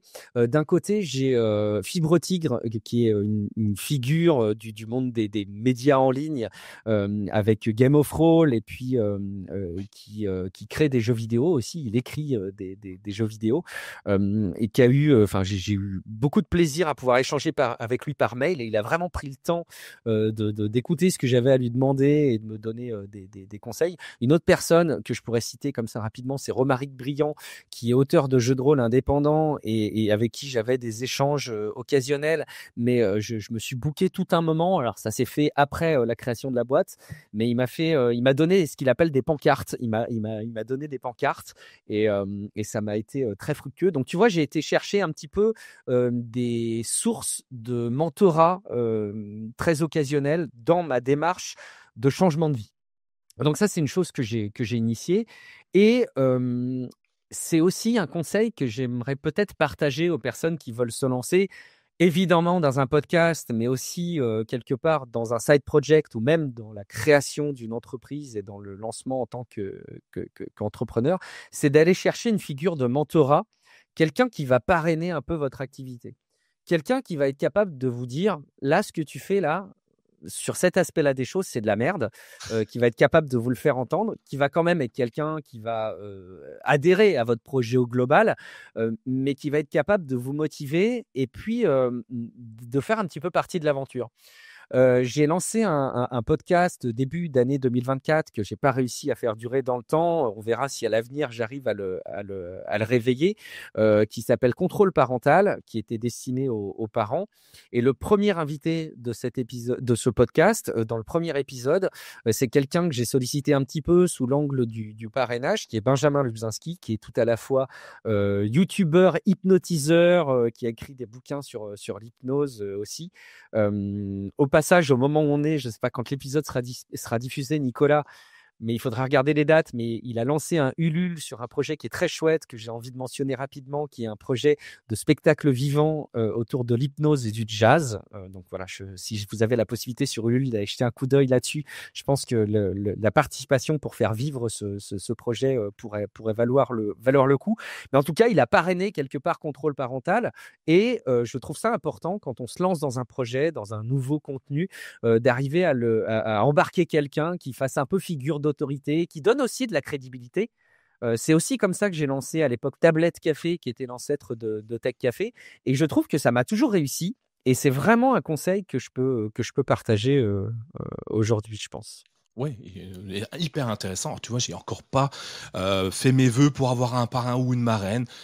Du coup, tu vois, ça vient de trotter dans ma tête. Merci. Si je n'avais pas encore assez de choses à penser, eh ben, il y en voilà un. Alors moi, mes parrains, mes marraines, en fait, à chaque personne avec qui j'échange, finalement, j'ai toujours les mêmes questions, un peu le même projet.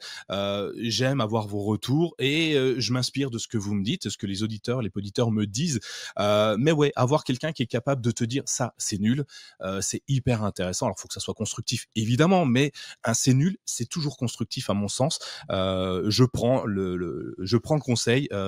Prenez-le tous. De toute façon, ça coûte pas cher. Il suffit de demander et on obtient très souvent l'approbation de la personne à qui on le demande d'ailleurs, parce que des fois, c'est honorant de se dire, quelqu'un veut que tu sois ton parrain, c'est quand même pas rien. Tu représentes quelque chose d'important pour lui ou pour elle et ça, c'est hyper intéressant. Je vois un truc qui se dessine, bon, tu es autodidacte, tu as fait des études un petit peu dans tous les sens, de la chimie, de l'informatique, J'ai pas fait de tu chimie, hein, attention. pas de chimie. J'étais très bon en chimie au lycée, j'adorais ça et je me Ah voyais OK. bien bosser là-dedans parce que j'adorais le principe, mais j'ai pas fait d'études dedans. Ouais, bon, en tout cas, tu étais doué. Moi, je vois un profil un peu multipotentiel, hein, on le voit, hein, tu fais un podcast. Alors, c'est de l'audio. Alors, de l'audio, c'est pas juste parler, même si on pourrait le croire. Il faut préparer un conducteur, il faut créer, un site web, on en parlait, tout à l'heure. Qu'est-ce qu'il faut d'autre? Il faut, inviter des gens, il faut préparer du temps, il faut créer enfin, il y a beaucoup, beaucoup de choses. Tu le fais tout seul, enfin, un petit peu accompagné très souvent sur les créations de conducteurs, mais un podcast, c'est beaucoup, beaucoup de choses. Est-ce qu'à un moment, tu te sens pas un peu imposteur dans ton travail en disant, bah, je fais à peu près tout, mais pas grand-chose finalement, ou je le fais pas à fond, comme tu disais tout à l'heure, où tu passes peut-être à côté de quelque chose? Mais complètement. En fait, le syndrome de l'imposteur, c'est un truc qui dicte vraiment mon quotidien et j'essaye vraiment de travailler dessus. Je sais que je l'ai déjà abordé et tu cites le mot de multipotentiel que moi j'ai découvert il y a de ça quelques années maintenant. J'avais été invité dans un podcast qui s'appelait Caméo. Ça s'écrit la lettre K, M-E-O. Donc vous pouvez retrouver, je pense, l'épisode de podcast si jamais vous en avez pas marre de m'entendre parler de moi. Et en tout cas, j'avais découvert ce que c'était que les multipotentiels et on me parlait déjà de ce syndrome de l'imposteur. C'est très difficile pour moi. C'est aussi assez difficile pour Tech Café en particulier parce que, tu l'as cité tout à l'heure, Guillaume Poggiaspala avec qui je fais le podcast dans 90 des épisodes, il est, hyper talentueux. Il apporte quelque chose, d'unique. Alors je sais que ça, notre podcast et le contenu qu'on aborde et les sujets traités par Guillaume, permettent pas toujours d'être accessibles au plus grand nombre. Quelqu'un qui est vraiment allergique à la tech et qui commence timidement à s'y intéresser et qui voudrait, commencer à s'informer dessus, je ne sais pas si on pourrait lui recommander Tech Café parce qu'on peut aborder des notions avec un peu d'expertise parfois, hem et c'est très incarné par Guillaume Poggiaspala cette expertise, hem et ça me pose parfois un vrai problème. C'est-à-dire que, ce podcast, il fonctionne, dans le temps, parce que j'y ai mis de l'énergie, parce que je continue à le faire vivre, parce que je mets les mains dans le caca, de la communication sur les réseaux sociaux pour le rendre visible, parce que je montre ma trogne, parce que j'y dévoile une partie très limitée et très contrôlée, mais de ma vie aussi. Guillaume Poggiaspala, il apporte énormément de fond, il apporte sa personnalité, il apporte son humour. C'est vrai que lui, par contre, il a fait le choix de beaucoup, beaucoup protéger son identité. C'est un peu d'ailleurs quelque chose de récurrent dans le podcast, c'est que il est presque impossible, je vous mets au défi, là, vous qui écoutez Renacast, il est presque impossible d'identifier la véritable identité de Guillaume Poggiaspala. D'ailleurs, c'est peut-être pas son vrai nom et peut-être même que c'est une IA. Je vous laisse faire vos propres recherches.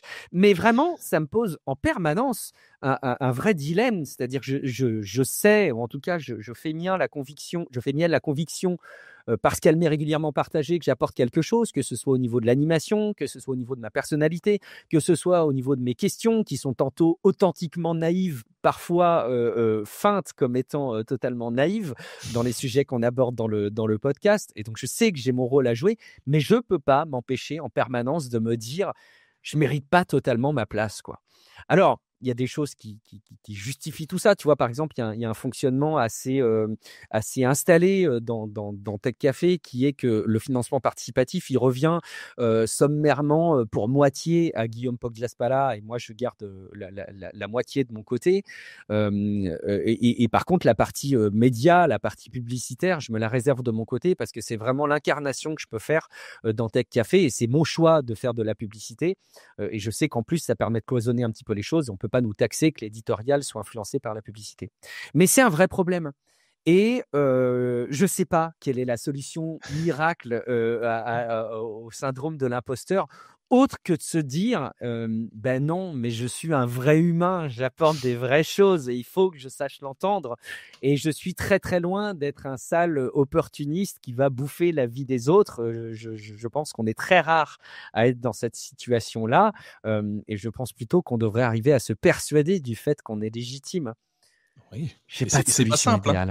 Il y C'est a il très y a compliqué. on en parle très souvent, c'est quelque chose qui est difficile, pour les autodidactes très souvent d'ailleurs, Mmh. parce que, bon, on n'a pas de diplôme, on n'a pas, ce graal qui met en avant notre expertise. Par contre, on a une expertise et cette expertise est hyper intéressante et on le voit. Avec Tech Café, votre duo marche très bien. On pourrait, je suis certain que si tu devais revenir sur l'épisode qui a fait exploser le podcast Tech Café, aujourd'hui, tu peux, avec le recul, le définir et même peut-être savoir pourquoi ça a fonctionné.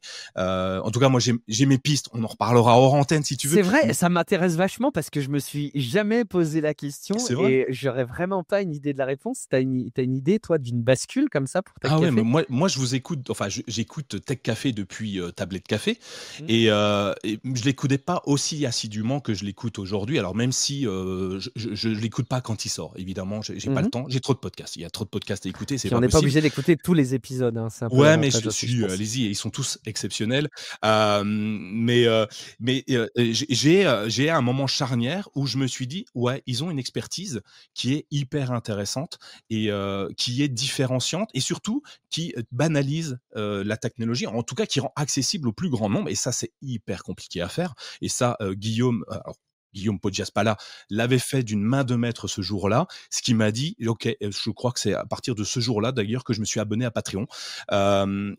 C'était, La Faille Meldon avec les castors évidemment et alors pour ceux qui veulent l'écouter, allez l'écouter. Il a, et toi, hein, enfin c'est un duo même si c'est lui qui parle beaucoup, mais les questions sont hyper intéressantes. L'image, absurde qu'il a mis en avant, volontairement, hein, c'est pas des castors avec des noisettes, des castors avec des noisettes, totalement, improbable et c'est cette image qu'il a réussi à graver dans mon esprit à ce moment-là et qui m'a dit: «Ah ouais, en fait, j'ai compris ce que c'est, j'ai imagé». J'ai réussi à comprendre, moi, qui n'aime pas du tout, le côté hardware de la tech. Moi, j'aime le côté waouh de la tech, tu vois? Le côté, finalité, utilisateur. Mais par contre, me parler des processeurs, ça me semble tellement nul, que inintéressant. Faut apprendre les données par cœur. D'ailleurs, je ne sais pas comment il fait pour apprendre tout ça. Mais et ce moment-là a Mais été c'est pour une moi un IA, je moment te dis, charnière. c'est Oui, c'est je sais, normal, ouais, moi c'est je le facile sais, pour mais lui. c'est facile pour lui. En 2010, en IA, c'est pas mal, hein, déjà. Mais il y a des Heu, précurseurs. Tu sais que ouais, les premiers LLM qui ont vraiment été implantés, c'est 2013, enfin de manière vraiment fondamentale dans l'usage du quotidien, c'était 2013 avec BERT pour Google. Donc, il faut le savoir, hein, vous utilisiez déjà des LLM qui font tourner les IA depuis 2013. Alors, c'est vrai qu'il était encore plus précurseur, lui, tu vois. Donc bon. c'est ça. Mais voilà, donc moi j'ai, ce recul, enfin, qui est plus facile pour moi, de savoir comment, à quel moment il y a eu une bascule entre le avant, le après, et pourquoi. Alors il y en a plein d'autres qui me diront que c'est pas ce moment-là et tant mieux, tout à chacun de définir, le meilleur moment.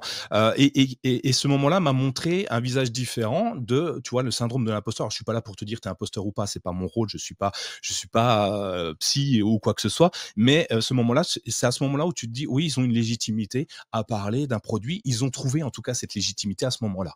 Et c'est comme ça que vous avez balayé dans mon application de podcast plein de podcasts tech. Bravo, vous les avez fait couler. Félicitations à vous. Merci beaucoup. Voilà. Donc du coup, pour aller un petit peu plus loin, parce on arrive au bout de ton épisode quand même, Guillaume, on n'aura pas tout abordé. Comment tu fais pour maintenir Tech Café? Tu l'as dit, c'est maintenant 2 épisodes par semaine, ce qui est un rendement exceptionnel. Enfin, c'est impressionnant. Je sais comment vous les enregistrez dans la foulée, mais il faut encore les préparer, il faut les suivre ensuite. Comment vous avez cette régularité en sachant que des fois, on a la gorge qui gratte, on est malade, on prend des vacances. Et après, comment vos outils, vous les mettez en place? Est-ce que vous avez défini, puisque vous êtes toujours 2, tu n'es jamais seul, tu as toujours un compère, peu importe qui il est, tu as toujours un compère qui vient échanger avec toi. Je trouve ça plutôt intéressant. Comment tu mets en place des outils pour que celles et ceux qui veulent faire la même chose que toi, que ça soit du YouTube, que ça soit n'importe quelle activité, puissent s'en emparer et essayer de reproduire un petit peu ton schéma de travail? Alors, déjà, au passage, il y a pas de secret, il y a du boulot et de la collaboration, intelligente. Alors, Guillaume Poggiaspala gère énormément de la partie éditoriale et construit les conducteurs. Pendant un temps, j'y mettais un peu ma touche et je le fais même plus parce qu'en fait, je pense qu'il est tellement plus, pertinent que moi là-dessus pour Tech Café que vraiment j'ai pas de valeur ajoutée. Ça peut m'arriver très occasionnellement de rajouter un truc, bon, mais c'est pas forcément le cas. Je passe énormément de temps à faire ma veille et là, pour le coup, c'est une discipline importante qu'il faut avoir. Je m'oblige à ce que tous les jours, je suive l'actualité des nouvelles technologies. Moi, ça passe beaucoup par des flux RSS. Donc j'ai un lecteur de flux RSS qui me permettent de faire remonter toutes les publications d'un certain nombre de sites web. Et donc il y a des outils, il y a plein d'outils qui font ça très très très bien. Et ça c'est important pour moi parce que quand bien même c'est Guillaume Poggiaspala qui prépare l'éditorial de l'épisode, je peux pas me permettre de découvrir les sujets pendant qu'on en parle. Ça peut arriver, hein, il y a des choses qu'il va mettre très régulièrement d'ailleurs dans le conducteur que j'ai pas vu passer, notamment des documents de recherche, mais aussi d'autres sujets qui ont une notoriété bien plus large au sujet de la tech. Je les ai pas vus passer, je les vois dans le conducteur. Donc il y a quand même une discipline à avoir dans la veille et ça c'est hyper important et je peux pas passer une journée sans avoir consulté de l'infotech. Il faut que soit mes flux RSS soient à peu près à jour, soit que j'ai pu aller checker Flipboard, soit que je me sois réservé un moment pour aller sur les sites web que j'ai l'habitude de consulter ou sur lesquels il peut y avoir d'infos. C'est hyper important pour moi d'avoir cette discipline. Et j'ai pas de magie à partager pour aider à mettre en place une telle discipline. Il y a un certain nombre de principes que j'ai partagés dans un autre podcast qui n'est plus aujourd'hui, que tu connais, qui était Relife, sur lesquels on a donné des collections de cas d'usage pour une vie épanouie et organisée, selon nous, hein. Et ça touchait à plein de choses. Ça touchait à la cuisine, aux outils informatiques, jusqu'au sport. On a interviewé pas mal de personnes aussi.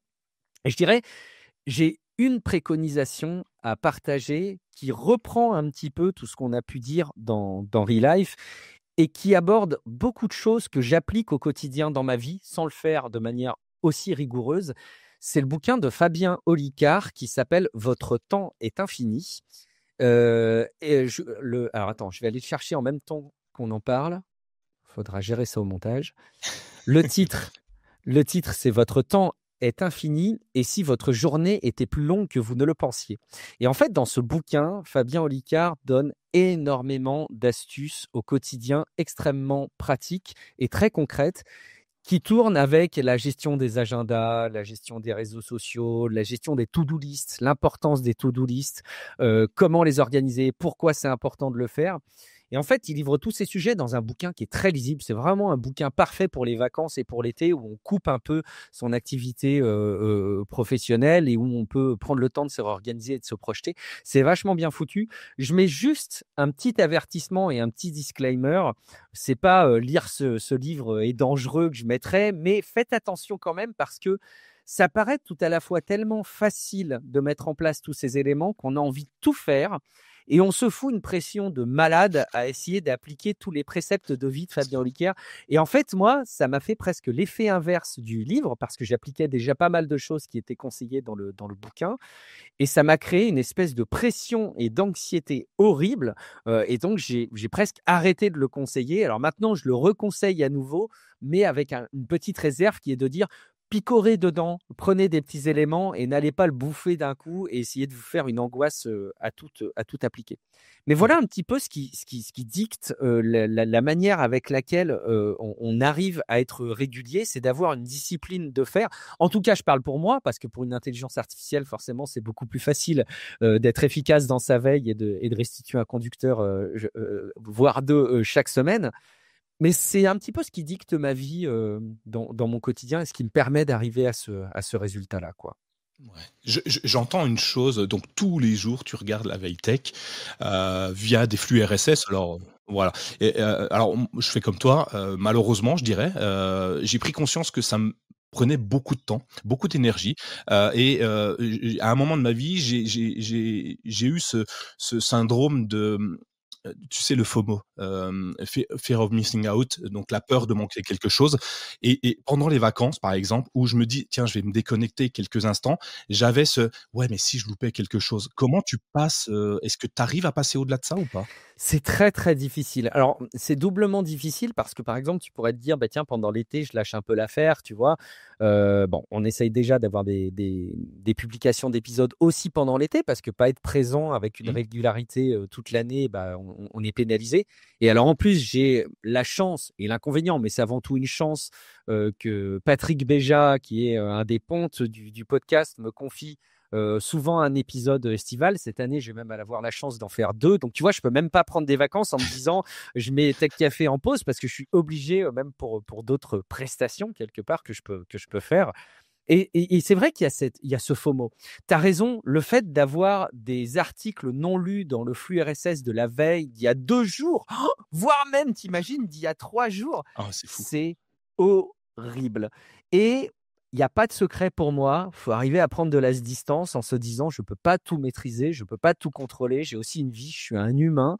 Et il y a aussi des pistes, qui commencent à toucher à ce genre de sentiment-là dans «Votre temps est infini». Je pense qu'il faut aussi faire attention à préserver sa santé mentale et que ce soit un garde-fou, quoi. Parce que c'est vrai que ça peut être, extrêmement angoissant et source de difficultés psychologiques au quotidien. Tu as entièrement raison. Ouais, bon, pas de grands préceptes, mais faites attention, voilà. Mais, alors je tente des trucs, via l'intelligence artificielle avec de l'automatisation qui m'envoie qu'une fois par semaine, un compte rendu de toutes les news importantes, que j'ai, présélectionnées, via une N8N ou, des solutions logicielles comme ça. Mais j'ai pas trouvé de vraie solution pour le moment, mais j'y travaille. Donc si j'en ai une, vous inquiétez pas, sur Renacast, vous aurez un bel article de post, un bel article de blog qui vous expliquera comment j'ai réussi à passer outre le FOMO. Question qui m'intéresse beaucoup, beaucoup, beaucoup moi, peut-être les auditeurs également. Tu fais un podcast, tu arrives à en vivre. Depuis quelques années, vous avez quand même beaucoup d'auditeurs qui vous soutiennent via Patreon. Et encore une fois, je le disais, c'est assez impressionnant de se dire que les gens pourraient vous abandonner du jour au lendemain, mais ils le restent puisqu'il n'y a pas d'engagement. Et c'est peut-être en ça le plus gros, la plus grosse satisfaction que tu peux avoir, en tout cas, en se disant, bah, ils sont là toujours parce que on est qualitatif, ils nous aiment, ils nous apprécient. Je ne sais pas s'ils vous aiment, mais ils vous apprécient en tout cas, ils apprécient vos contenus. Mais en plus de ça, vous avez du sponsoring, en tout cas de la publicité. Je ne sais pas si c'est considéré comme du sponsoring. Comment tu fais, comment tu expliques à quelqu'un comment il peut aller à chercher ses sponsors? Tu vois, Renacast, je veux des sponsors. Clairement, parce que je veux pas que mes invités payent. Je veux que ça soit sincère, je veux pas que tu sois là pour faire ta publicité. C'est ce que je te disais peut-être auparavant. Mais comment je vais aller chercher du sponsor? Est-ce que tu as des astuces, des choses à me donner ou à donner à tous ceux qui sont autour de nous et qui nous écoutent pour aller chercher un peu de valeur ajoutée supplémentaire pour gagner leur vie ou en tout cas que ça ne leur coûte pas trop d'argent à vivre, à lancer leur projet? Eh ben, c'est hyper intéressant comme question parce qu'en fait, j'ai pas de recette miracle dans la mesure où moi, j'ai de la chance. Je suis désolé, hein, j'ai l'impression que c'est le fil rouge de cet épisode. J'ai pas de recette miracle malheureusement. Mais en tout cas, dans mon cas, là aussi, je suis très privilégié. Putain, je me rends compte à quel point je suis chanceux. Il me fait du bien cet épisode. Mais j'ai une régie média qui est venue me chercher moi. C'était pendant le confinement. On voulait pas mettre de pub. Je ne voulais pas mettre de publicité parce que je ne voulais dépendre que du financement participatif. Et c'est une régie média qui est venue et qui m'a dit bah, sache en tout cas que c'est rarement rédhibitoire pour les auditeurs que d'avoir de la pub. Il y a forcément un noyau dur allergique à la pub qui n'aime pas ça. Moi, c'est terrible parce que j'en ai fait une contrepartie du financement participatif, c'est que les personnes allergiques elles peuvent aussi payer. C'est un modèle économique bien connu du web maintenant. Mais on est venu me chercher. J'ai quand même, un conseil évident, c'est qu'il faut que vous ayez des écoutes. Alors, c'est simple, hein, c'est à partir de, je sais pas, 50 000, 60 000 écoutes par mois, un podcast peut raisonnablement se dire, il est temps de médiatiser parce qu'il y a la possibilité de faire des revenus publicitaires. Attention, si vous cherchez à tout prix à avoir des écoutes dans votre contenu, mais en fait, c'est vrai pour tout ce que vous faites, hein. Si vous cherchez à tout prix à avoir des vues pour votre chaîne YouTube, si vous cherchez à tout prix à avoir des lectures sur votre blog ou des vues sur votre réseau social, vous allez tomber dans la perte d'authenticité. Et c'est délicat parce que en fait, c'est très facile d'augmenter les écoutes. Dans un podcast, si tu veux rajouter des petits segments de bientôt ça arrive avec des extraits, typiquement, tu augmentes tes écoutes. Et si tu veux diffuser 2 fois les épisodes, tu peux. Si tu veux les découper, il y a plein de radios qui font ça, les découper en plusieurs morceaux, les diviser en plusieurs morceaux, tu augmentes tes écoutes. Et c'est pas mal, c'est pas grave, et c'est des choix à faire. Mais c'est juste que attention à identifier de votre côté de quelle manière est-ce que vous êtes prêt à rogner sur la qualité de votre contenu versus les impressions. Et ça, pour le coup, c'est difficile. Donc, en fait, là où il y a une recette évidente qui est celle d'augmenter vos écoutes et vos impressions, en fait, il y a plein de manières de le faire. Je pense que finalement, ça recoupe bien le fait d'avoir un podcast qualitatif. Tu vois, si on reste dans le monde du podcast, je pense que la stratégie que tu adoptes toi de ton côté, qui est d'aller chercher des invités qui vont donner de la visibilité, ils vont partager le contenu et donc ils vont te permettre de faire croître la notoriété, d'arriver à placer ton podcast dans d'autres podcasts. On sait que le levier numéro 1 de notoriété d'un podcast, c'est quand on en parle dans d'autres podcasts, d'arriver à incarner ton contenu sur les réseaux sociaux de la manière la plus visible et la plus authentique qui soit. Ce sont autant de recettes qui vont tout simplement faire grandir ton podcast et qui indirectement à un moment donné vont faire basculer ton podcast dans le segment de ceux qui peuvent être médiatisés. Donc, l'enjeu numéro 1, les écoutes. Après, si ta question, c'est comment franchir le pas et d'aller solliciter une régie média, déjà, il faut identifier la régie média. Et là, peut-être le plus simple, c'est d'aller solliciter d'autres podcasteurs qui ont déjà de la publicité et de leur dire, voilà, moi, je sais que tu fais de la publicité dans ton podcast. J'aimerais que ce soit le cas de mon côté. J'ai un nombre d'écoutes qui me paraît intéressant, ou en tout cas, je voudrais en parler avec une régie média. Est-ce que tu peux me mettre en relation? Et honnêtement, c'est un milieu tellement bienveillant, le podcast. Je ne crois pas qu'il y ait un seul podcasteur qui refusera ce type de sollicitation. Et là, vous aurez la possibilité d'exposer votre projet avec la régie média. Bon, deux, trois bons conseils quand même. Tu vois, t'en donnes pas, mais finalement tu en as. C'est pas une recette miracle, quoi. C'est pas une recette miracle, mais de toute façon, il n'y a pas de recette miracle puisque les ingrédients changent à chaque fois. Le personnage principal n'est jamais le même. L'activité n'est pas la même. Donc, on change notre recette et il faut s'adapter. Comme tu le dis avec le livre de Fabien Olicard, prenez pas tout, piochez. Et aller peut-être plus loin. Donc, j'interagirai encore plus avec les podcasteurs. Effectivement, c'est une bonne idée. Tu m'envoies un mail. Tu m'en reparles quand tu auras besoin de médiatiser Renacast. Génial, merci. On va aller sur peut-être est-ce que tu as quelques points clés à donner à nos auditeurs sur un peu tout, comme les conseils, les clés concrètes, les conseils qui sont actionnables peut-être tout de suite pour se lancer dans l'entrepreneuriat, pour se dépasser eux-mêmes, pour enfin oser aller plus loin et peut-être vivre de leur passion ou en tout cas créer quelque chose de plus profond. Ouais, j'ai déjà partagé quelques petits tips que vous aurez peut-être identifiés, mais il y a quelque chose aussi que j'aimerais partager, qui est un peu ambivalent. C'est quand on crée sa boîte, quand on se lance dans une activité, c'est hyper important de savoir se remettre en question. Tu vois, par exemple, je me dis, je lance un podcast. Bah tiens, je lance un podcast sur les tablettes tactiles parce que je suis convaincu que ça va remplacer les ordinateurs plus tard. Et puis, je me rends compte que d'une part, j'avais tort, et que ça va s'essouffler et qu'en fait, il y a plein d'autres opportunités à parler d'autres choses dans la tech. Donc, je suis capable de rebrander, comme on le dit dans le jargon, mon podcast Tablette Café en Tech Café. Et donc, ça, il faut être capable de changer un petit peu de business model ou de stratégie ou d'activité et donc de se remettre en question.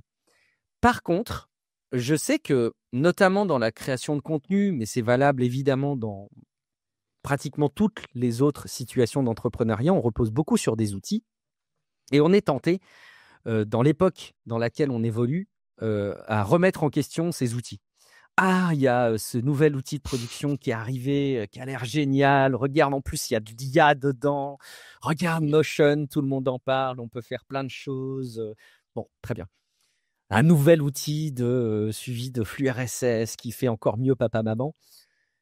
Moi, je mets des grosses alertes sur ces changements. Alors, non pas qu'il ne faille pas changer d'outil quand c'est pertinent et se l'interdire, mais j'avoue qu'une peut-être des raisons pour lesquelles j'arrive autant dans le temps à avoir de la régularité dans mon activité et donc quelque part à compléter ma réponse que je t'ai faite tout à l'heure à ta question, c'est je change pas trop d'outils.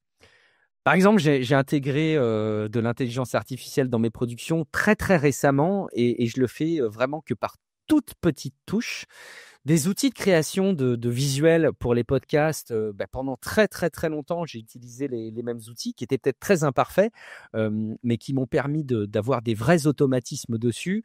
Un hébergeur de podcast, une fois qu'on en a un, à moins qu'on ait des vraies contraintes dans l'hébergeur de podcast et les limites, elles sont rares souvent sur les outils qu'on a sur le marché. Peut-être d'en changer trop souvent, c'est pas génial. Et alors, que dire des applications de to-do list? Franchement, on pourrait changer d'application de gestion de liste de tâches tous les jours si on voulait, parce qu'il en sort souvent. Il y en a qui sont vraiment hyper sexy. Moi, c'est peut-être un point d'alerte que je voudrais partager sous la forme d'un conseil, c'est de pas trop changer. J'ai tendance à penser qu'il vaut mieux un outil imparfait qu'on maîtrise plutôt qu'une révolution qui va faire perdre du temps. Moi, je me dis que vraiment ça a ses limites, quoi. Hem, donc voilà, ça c'est pour moi un tips que je pourrais partager, c'est de garder de la constance dans les outils que vous utilisez au quotidien, sauf à ce que vous voyez une vraie limitation. Ouais, effectivement, hein. Nous, souvent, changer d'outil, il faut réapprendre des mécanismes. On perd plus de temps à apprendre ces mécanismes qu'à utiliser ce qu'on utilisait auparavant. C'est un conseil que j'avais pris d'ailleurs dans Henry Life, ça. Je crois qu'avec Mathieu, vous en avez déjà parlé à plusieurs reprises. Oui, c'est et les sirènes des nouvelles applications, des mises à jour, résonnent toujours très fort et on a envie, d'y aller, d'y succomber et parfois, c'est compliqué. D'ailleurs, quand j'ai créé Renacast, la première semaine, j'avais tout segmenté en semaines pour 2 mois. Donc, je m'étais mis des deadlines toutes les semaines. Il fallait faire quelque chose. C'était comme ça, point. Parfait ou imparfait, il fallait que ça soit fait. Et peu importe, on avançait. Et la première semaine a été, bon, évidemment, de trouver un nom, hein, c'est plus compliqué. Mais la deuxième semaine, je me suis dit, bah, va falloir que je m'organise, quel outil je vais prendre. Et j'ai commencé à me poser plein de questions, trop de questions, pour finalement arriver sur Notion, le truc le plus horrible possible que je trouve, enfin, moi je le trouve indigeste, difficilement compréhensible, j'aime pas, mais c'était la semaine était terminée, je me suis dit: «Ouais, je vais arrêter parce que je pourrais en trouver 500 000 et puis finalement je vais perdre mon temps à chercher un outil pour organiser mon temps». Complètement aberrant, donc j'ai arrêté mon choix sur Notion. J'y reviendrai plus tard, mais pour l'instant je suis sur Notion et c'est très bien. Le risque quand on est dans l'entrepreneuriat, quand on gère un projet, que ce soit un side project ou une activité d'entrepreneuriat à plein temps, on a une activité donnée et on sait que la ressource la plus précieuse, c'est le temps. Alors je dis pas qu'il faut faire passer tout son temps à l'activité, mais comme on l'a dit tout à l'heure, il faut aussi avoir l'intelligence d'équilibrer le temps d'activité professionnelle avec du temps pour soi, du temps perso. Et donc en tout cas, c'est une denrée qui est rare. De toute façon, c'est une denrée qui est rare pour tout le monde et encore plus pour les entrepreneurs. Et quand on commence à identifier le fait que son activité, au lieu de faire son activité, au lieu d'être boulanger, au lieu d'être photographe, au lieu d'être créateur de contenu, on est comparateur d'outils de productivité, c'est que il y a un truc qui se passe pas bien. On est d'accord. On touche à la fin de ton épisode. Je vais te demander peut-être le conseil numéro 1 que tu donnerais à n'importe qui veut se lancer. Alors j'ai une vague idée de ce que tu vas dire, mais quel serait le conseil que tu mettrais en avant si je te croise dans la rue et que je te demande hey, je dois faire quoi pour commencer? Euh, En fait, je sais pas. J'y ai réfléchi dans le cadre de la préparation de cet épisode et un conseil numéro 1, alors si tu en as un en tête que tu m'as déjà entendu dire et que je répète souvent, ça peut m'intéresser. J'ai une mémoire de poisson rouge et je peux l'avoir oublié. Il y a quelque chose qui me vient pas en tête. Il y a un truc quand même qui va se décomposer en 2 trucs que je vais, conseiller. Et quelque part, je pourrais même le conseiller à tout le monde, au-delà de l'entrepreneuriat. Je trouve qu'il y a des fondamentaux, à connaître. Alors j'ai parlé, de Fabien Olicard, «Votre temps est infini». En fait, vous pouvez aussi réécouter tous les épisodes de Relife puisqu'ils sont toujours dispo, et ça rentre dans le détail de tous ces enjeux de productivité qui peuvent vous permettre d'avoir des réponses à plein de sujets de votre quotidien. Mais je trouve que déjà, avant de se lancer, ou pour se lancer, d'avoir un socle de connaissances sur des fondamentaux est important. Et j'ai 2 livres pour ça qui m'ont beaucoup marqué, que je voudrais partager. Il y a le premier, c'est Sapiens, une brève histoire de l'humanité, qui est une histoire de l'humanité, comme son titre l'indique, qui revient aux premiers hommes jusqu'à l'homme moderne, mais qui aborde des notions très importantes de notre vie en société. J'en ai abordé quelques-uns dans la vie en entreprise tout à l'heure, et qui permettent à la fois de relativiser et d'avoir connaissance des enjeux tels que comment fonctionne l'humain. Et en fait, je trouve que si on n'a pas cette base de départ, on passe à côté d'une opportunité pour se faciliter les choses par la suite. La deuxième chose, c'est de lever des barrières psychologiques et d'être très à l'aise avec soi-même et d'oser faire les choses. Et là, c'est le deuxième bouquin que je voudrais conseiller, c'est Avoir le courage de ne pas être aimé, qui, au-delà de son titre, qui peut paraître à la fois très cucu et très culpabilisant, a un fond de conseils sur la manière de voir les choses dans le monde qui est très, très enrichissante et qui peut servir de socle, je pense, à beaucoup de personnes.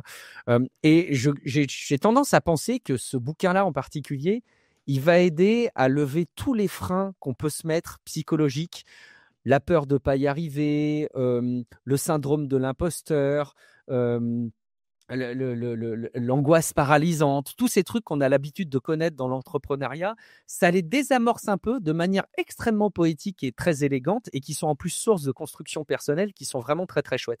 Donc ça, pour moi, c'est les premiers conseils que je pourrais donner, c'est ce socle de connaissances avec ces 2-3 bouquins qui peut être, à mon avis, très très précieux.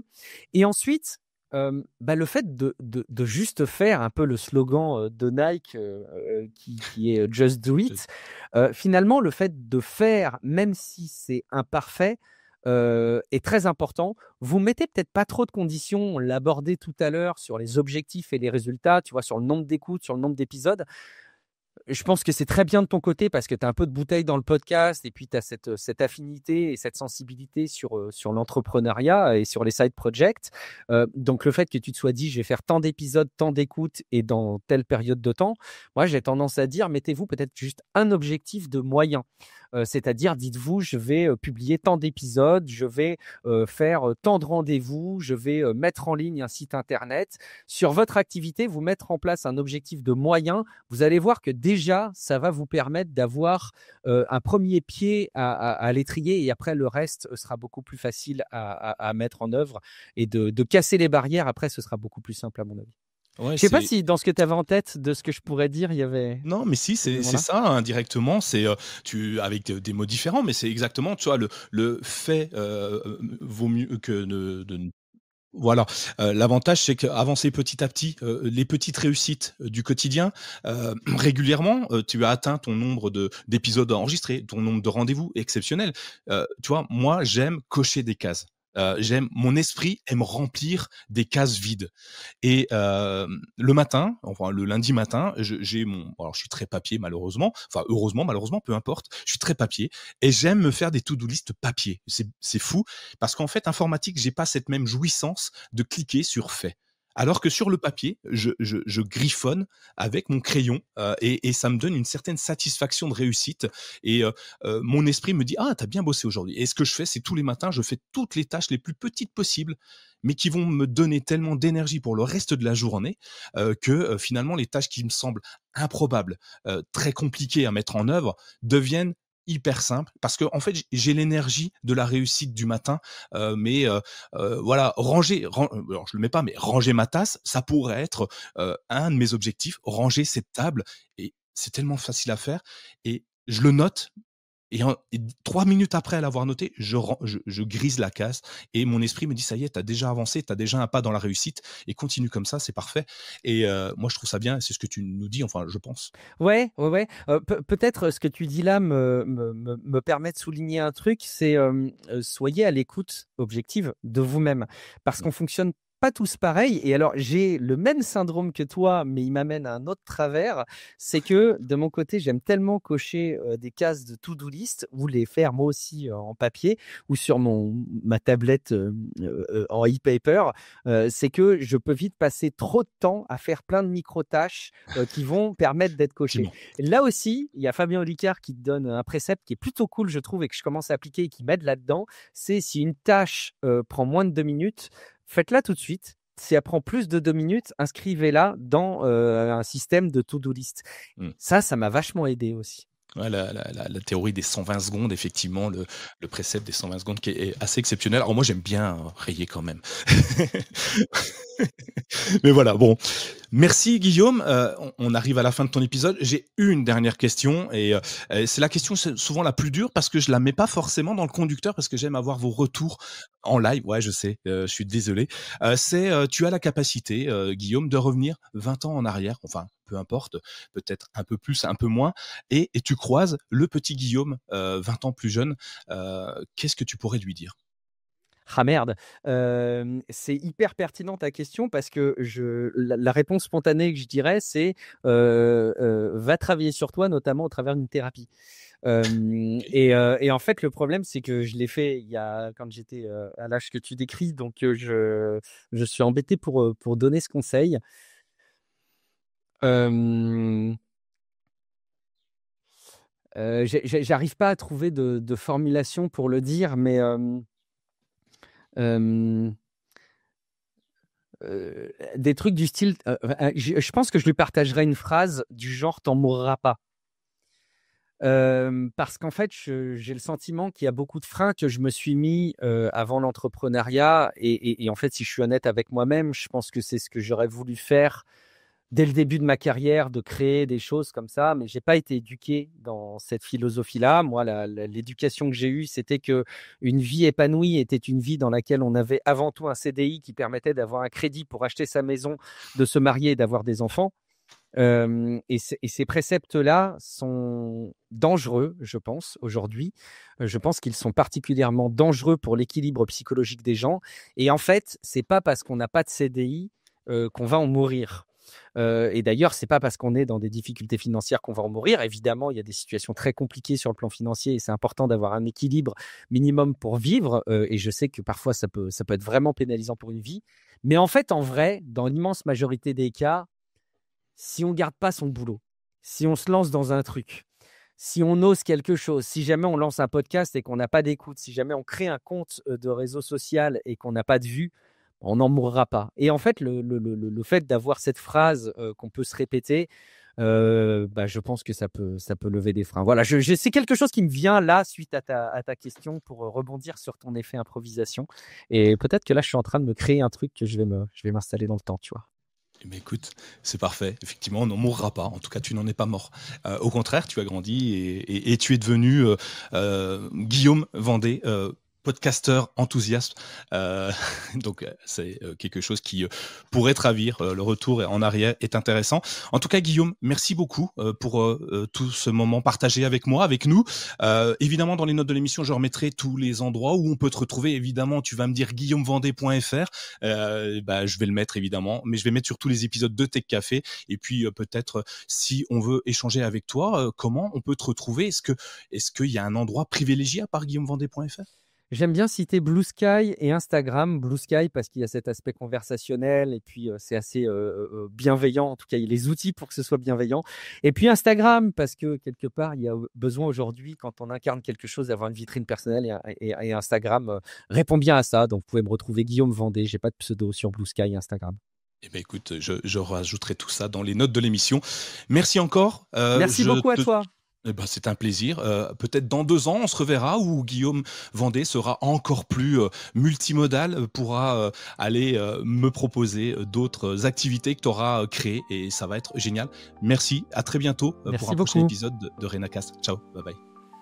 Si cet épisode vous a inspiré, ne le gardez pas pour vous. Partagez-le avec vos amis, votre famille, vos collègues, qui sait. Cela pourrait bien être le déclic dont ils ont besoin pour se lancer. Abonnez-vous dès maintenant sur votre application de podcast préférée et laissez-nous une note 5 étoiles ainsi qu'un commentaire.